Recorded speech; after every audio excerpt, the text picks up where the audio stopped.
Yes, people. Russ and the West Ham Network. Hope you're all safe and well, my friends. Happy Thursday. Happy Thursday. Broken the back of the week, all the way downhill now until we play Leicester on Sunday. And then we've got about a week off, and then we've got quite a big game on the 7th of June. If you're new, Andy, give it a like, give it a comment, give it a share, give it a subscribe. We're already, it's been crazy. We're almost at 17,000. We just literally just hit 16,000 before the escapades of the semi-final, and now we're almost 17. It's getting, it's just mental. And thank you everyone for subscribing. Obviously, we are in a situation now. We're safe. We're safe. We can put our foot off the gas maybe a little bit in time for the Leicester game, potentially, maybe not. Probably, I mean, there's for each place that we gain is another £2 million, we believed. And so, with Wolves playing, I think Wolves playing Arsenal last game of the season. And who knows, a massive goal swing in Chelsea losing heavily in the next two games, and maybe we win quite heavily against Leicester the last game of the season. We could finish above them. We could finish 12th, I think. Only Bournemouth can catch us, I think. And they've got Everton, and I think Everton are going to be pretty much going all balls out, ready for trying to get the victory. It is, in terms of that bottom, obviously we've Nottingham Forest save. There's literally four teams, well, one team's already gone down, but there's three teams, as you know, are potentially, well, obviously Southampton are down already, and then it's two of Everton, Leeds United, and Leicester City. Obviously, we play Leicester City at the King Power Stadium, and it's a bloody tight relegation battle. Everton play Bournemouth. And so they need to, basically, if Everton win their game, they are safe. And Sean Dyche has done a pretty good job there, all things considered. Leicester are hoping for a Everton loss and them having to beat us, and the same with Leeds. Really, Leeds are hoping for a couple of different options. They need to, with minus 27 goal difference, they need to make sure that. Leeds and Everton both lose and they win, basically. With obviously Southampton out. So it got me thinking, we can, with the transfer window just about to open, obviously we're slightly delayed. It will be slightly delayed because of obviously the conference final. Shucks, hey, first world problems. But I wanted to have a look and see, who we could get. Who we could, pilfer from the relegated sides. Those guys have already got Premier League experience. We've done it before. Don't forget Lucas Fabianski. We bought him from relegated Swansea. I think they conceded the most amount of goals in the Premier League, but he was still in the team of the season or something ridiculous like that, if I remember correctly, in 2017, I want to say, 2018. So it's it's not necessarily it's the individuals, isn't it, and how they could fit in. Obviously, we've got a lot of churn maybe coming up in the summer, and actually getting some Premier League experienced players may be useful. I think that's like maybe we've learned from the sort of the summer 2022 sort of craziness in terms of transfer windows, bringing in the likes of Paqueta and only really Emerson and Areola had any Premier League experience. With the likes of Aged, Paqueta, Scarmacca, Kira, Downs. These guys hadn't got any Premier League. And I think that's something you've learned is actually you can get a couple in, but don't buy everyone with no Premier League experience because it's taken time. How long has it taken Paqueta to get up to speed? But also, how long has it taken the team to get up to speed with Paqueta? Same with Aged as well. And obviously, the likes of Tilo Kira as well, for example, he's taken a while to adjust, and being in and out the side hasn't helped. So what I've done is I've gone through each of the four teams, and obviously this can change because we don't know who's going down. I think the likelihood is Everton will probably stay up, and the bottom three will stay the bottom three. I mean, even if Everton get a point. If Everton get a point, let me go back to my screen. If Everton get 1 point, they go to 34 points. So if Leicester, if Everton have basically to guarantee Everton got to win. If they get a point, then Leicester have to beat us, and they would go above them on by 1 point, no goal difference rather. And same, and Leeds would basically need Everton and Leicester to both lose, or for Everton to lose, Leicester to draw, and they win. So it's I think Big Fat Sam is not going to be so successful with Leeds. But if we looked at Everton, for example, obviously there's a lot of good players at Everton. There's a lot of good players. It's a lot of bad players as well. There's a lot of journeyman players that likes of Shapers Coleman and people like that. I was reading an article by John T. Coleman from Football London, talking about Pickford, and apparently we're in the betting odds, we're sort of up near the top in terms of favourites of buying him. I don't think we will, but for me, the three players I think that we should look for, and again, this is just my opinion. Feel free to put in the comments who you would nab from each club, but I picked three.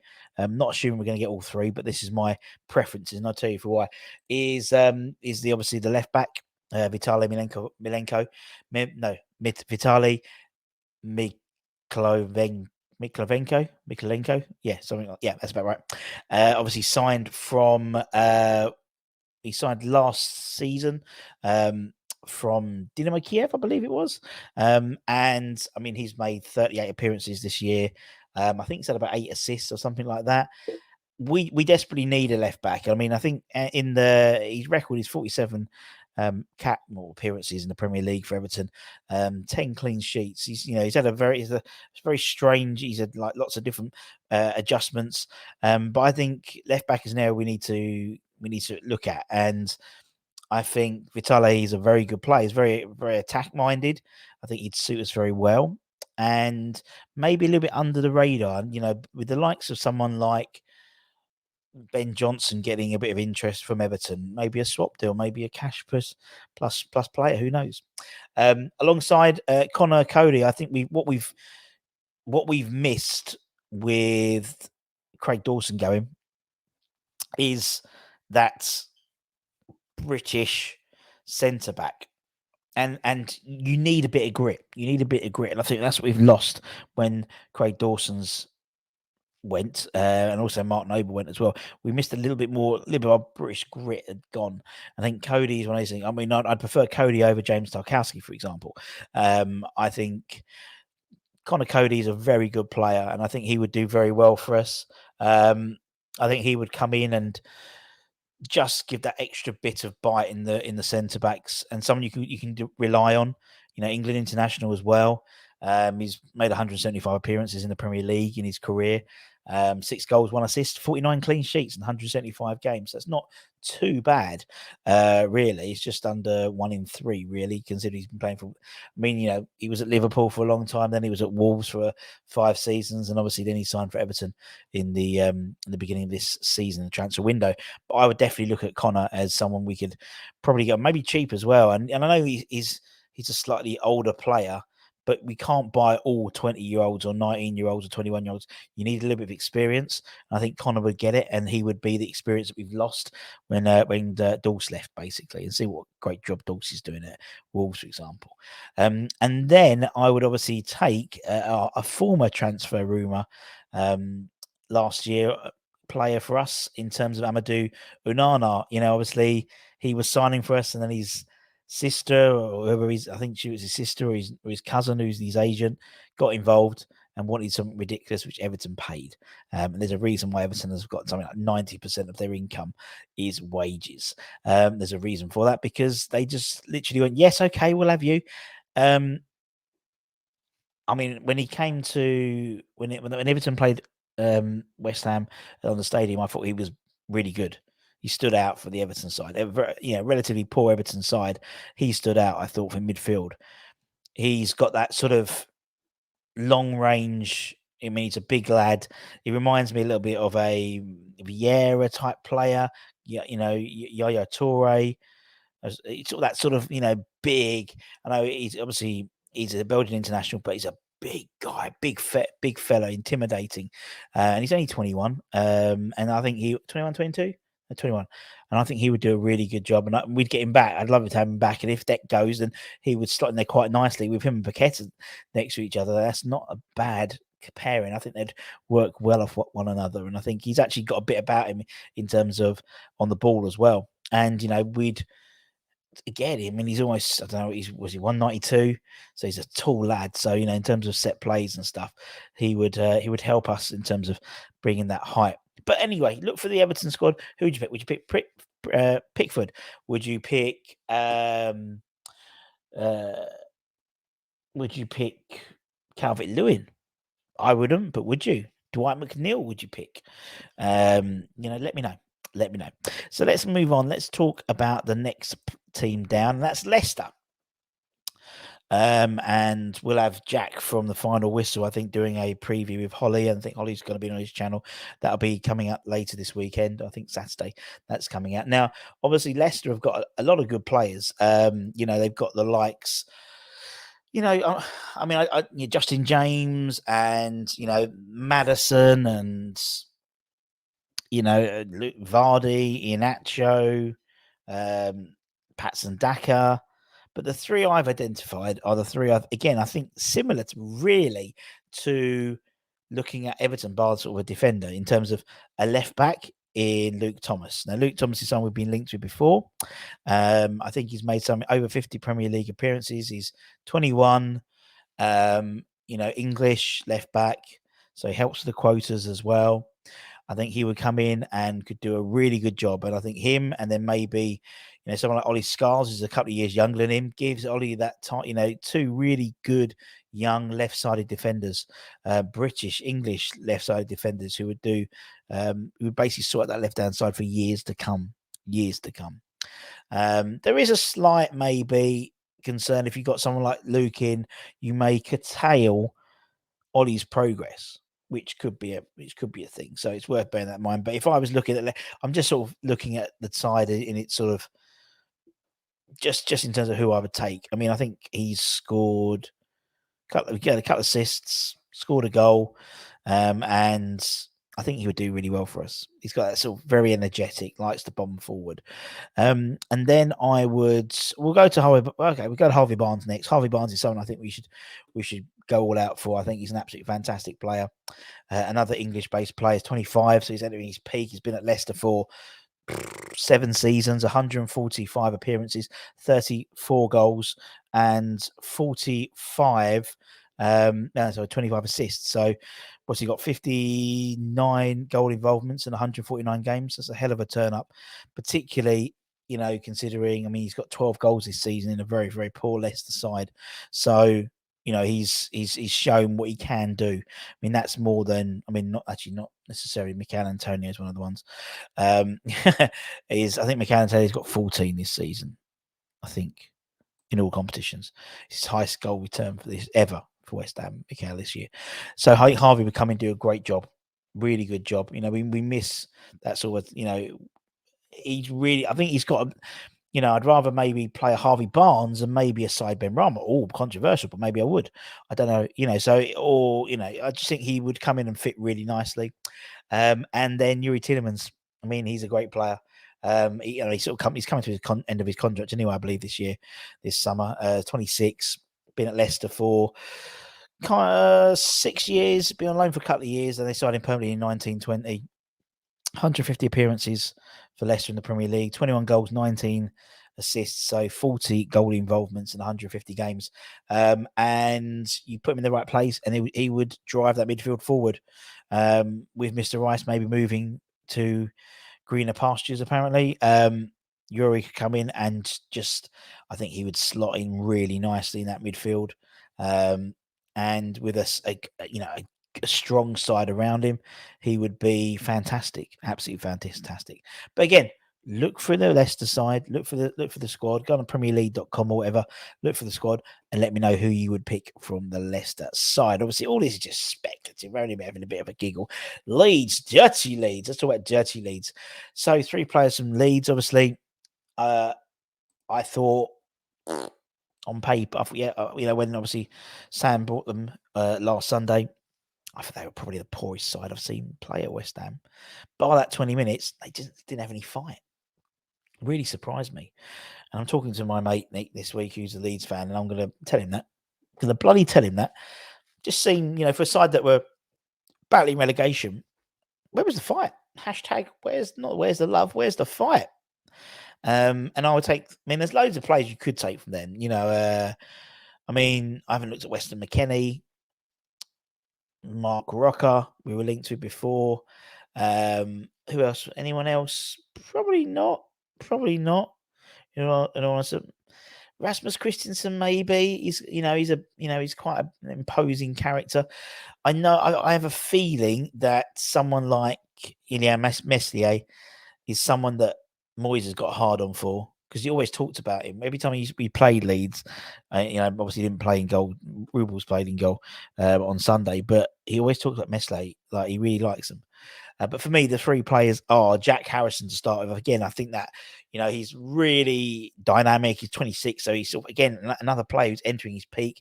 Obviously, former at Man City, 4 seasons, something like that at Leeds. 106 Premier League appearances, 20 goals, 16 assists, 36 goal involvements in 106 games. But it's his dynamism. He's one. There's not many players who just take the ball and run. And he excites players, he excites fans because he's got genuine pace, and he's a bit of a tricky character. Looks up, I just think he would look good in claret and blue as well. I think he really would, and I think he would just complement what we've got. And again, English player as well, so he helps with the quota. Midfield, Tyler Adams. I really like Tyler Adams. He's been the only thing that took with Tyler is he's had a few injuries, hasn't he? So he's been out for most of the end, sort of the last bit of the season, unfortunately. But a really good player. I think he's played 24 Premier League appearances this season, and I think in midfield again, dynamic, likes to take the ball, likes to get involved. Very similar to Weston McKennie, to be honest, as well. One or all, but I think Tyler Adams has got a bit more about him, in my opinion. But that's just me. And then Wilfried Gnotto, I think he is brilliant. I would snap him up tomorrow. I think he's got. I mean, he's 19. He's fast. He's direct. I mean, he's just, you put him in the right side with the right people around him. He's so quick. You can imagine someone like Paqueta, balls over the top, him chasing on, would terrify defenses. 23 Premier League appearances, 2 goals, 4 assists in a poor Leeds side. I think if he went to anywhere else, I could see him go to like Brighton, in all honesty. That type of, he would do really well and flourish. Maybe instead of maybe McAllister, for example, if he goes to Liverpool or whatnot, I would take Notta. I think he's brilliant, and I think he would do really well at West Ham, really well. And I think we would really enjoy him as well as a player because he's got that sort of, in terms of Michail Antonio, when he sort of turns a man and runs, we get off our seat, and he would do the same thing, but he's younger. He's only 19, and he's obviously his development years ahead of him, really, in honesty.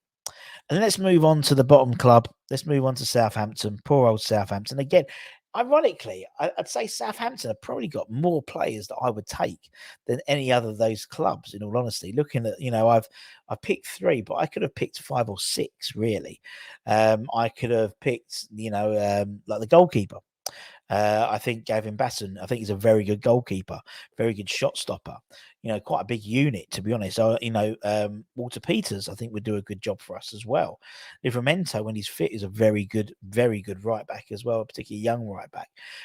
You got Kochap as well. There's loads of really good players, I think, there. You've got Ibrahim Diallo as well, and so I'm just looking through them. It's like literally, I'd probably take. Yeah, I'd take a lot of these. Yeah, Misfits Orsic as well. He's a good player. They got Big Paul, haven't they? Formerly of Ghent. But these are the 3 I would take. The first one is Mohamed Salisu. I mean, he's someone that we actually spoke about when we were first talking like ages ago. I remember doing a show looking at stats and looking at players who could replace Luka. That was back in like November last year, and Salisu was one of the ones I was looking at. Also, Senense, who's at Bournemouth, and a couple of others. I think Kaleta Carr and stuff were in that sort of discussion. But Mohamed Salisu, I think, is a very, very good player. Solid, 24, so he's still early, particularly as a centre back. He's still, he's got the best part of 10 years really under his belt at a high level. He's been at Southampton for about 2.5 years, 68 appearances, 7 clean sheets, and again, and this year, very poor Southampton side. And I just think he would come in. I believe also he's left-sided as well, which is always useful to have because we haven't, if particularly someone like Ogbonna moved on, he could come in as that left-sided cover for a Ged, and I think it'd be a really good acquisition for West Ham. JWP, James Ward-Prowse, someone that I think many a West Ham fan would love to see him for his set plays and his set pieces. Corners, free kicks, always on the money. And you think with the height we've got, he would be fantastic. He's 28, so he's literally at peak now, really. With someone like Declan Rice going, could he fill that void? I don't think no one could fill the void, but he could definitely be a person who would help fill the void. He's played so much. He's obviously played Southampton all his life. 342 appearances in the Premier League, 48 goals, 38 assists. So that is 86 goal involvements in 342 appearances. So I just think he would be brilliant. And I like him as a player. He's honest. The fact he stayed at Southampton for so long shows he's one of these players who's just loyal. And I think in football, loyalty is something which doesn't happen very often. I think, a good playing for a good West Ham side could easily get back into the England squad. And yeah, I just think he's mustard, absolutely mustard. And then finally, he's one of his midfield counterparts, Romeo Lavia, great player. He's 19. In the same way where sort of Ward-Prowse is just probably coming towards the end of the peak. That makes about 28, so a couple of years still in the peak, and then he sort of declines a little bit. Lavia's just started. He's just started. Formerly of Man City. If you remember, Southampton bought a load of Man City players from their youth side, and then obviously their youth sides won the FA Premier Under-18 thing 3 years in a row. So they've got obviously the best youth development program in the country. So they bought Lavia 28 appearances this season, 1 goal, but I just think he's got so much potential. So, for me, you'd buy someone, if Declan Rice leaves, you'd buy someone who could fill the void, like a Milenkovic-Savic or James Ward-Prowse, or someone who'd lessen the blow a little bit, or maybe 1 or 2, for that money. And you get someone in like Lavia, who's just there just to start building him up. And then you think maybe, obviously he's already playing in the Premier League now. And then you think coming from the 18s, people like Freddie Potts, George Earthy, and our midfield would be sorted for years to come. They really would. But anyway, let me know what you think. Have a look at the squads. Give us your top 3 of each club. Yeah, I just thought it was interesting because obviously, the chances are the bottom 3 will be going down. And I think Everton will probably stay up, in all honesty. But I just think there's loads of really good players to be had in those relegated sides. And I imagine the likes of the promoted sides as well will be looking to pick some of them off to give them that experience, the likes of Burnley and stuff like that. I think it's going to be really interesting. And I think what we're going to do is during sort of the coming to the end of the closed season, well, maybe at the beginning of the closed season, we might do all our predicted summer transfers, who we're going to get in, and see how right or how wrong we are. Maybe we'll predict the squad. What we think West Ham, and see who gets the closest in terms of our squads, what they'll be when the squads get finalised and submitted in mid to late August. I think that was it, just September the 1st. Might be September. Anyway, whatever it is, keep an eye on the channel. Don't forget to like, comment, share, subscribe, all that good stuff. And I'll see you guys later on. Take care, my friends. Much love. Bye.